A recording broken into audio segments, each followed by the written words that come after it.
Good morning. Morning. Good morning, good morning. Good Kaya morning. pa? Oo Fresh naman. pa? Hindi lang. Yun ang hindi. Ngayon, tutok pa rin tayo dun sa sa mga fraud na calls. Oo, marami pa rin yan, lalo na ngayon, magpapasko. Marami mga tatawag na mga fraudsters. Kaya ingat-ingat sa pagbigay ng information. Ganito, kahit nasabihin nila na family member sila, basta hindi nila account at wala silang authorization, wag mong bibigay na. Pero pag may authorization, pwede. Oo, kakausapin mo muna si member. Sabihin mo na, do you Okay. authorize? Kailangan makausap ko pa rin yung member bago ko siya i-ano. Sasabihin mo, do you want, kunyari, MK to proceed the call. Pag sinabi niyang yes, edi go na.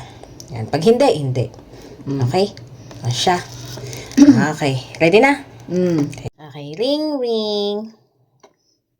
Thank you for calling. This is MK. Ring, ring. Thank you lang. for calling. This is MK. How may I help you today? Hi, MK. This is Evelyn.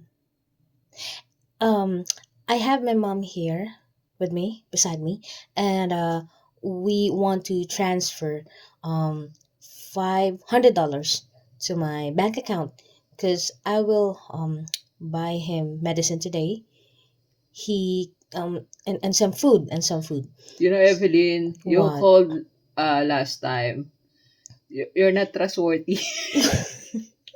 Excuse me. You know, my mom is a senior, an elderly customer. Your After valued all, customer. we've been talking last time, I and then don't you're remember. here. Your mother is with you. I don't remember talking to you last time. Ooh, So can you have you? amnesia. You know, you have a good heart, so I know you're gonna Ay, sorry, help my ma'am. mom. Sorry, Evelyn. I You're don't have gonna a good help. heart. You can help my mom. She can't even talk. She can barely hear you. Okay, So I'm okay. here. Okay, Evelyn. I will ask you. Is your mother authorized you to get $500 in her account? Actually, yes, but she's Wait. sleeping. She's sleeping right now. Actually, she just fell asleep right now. So Oh, you can talk to if her. your mother fell asleep right now, you fell asleep too.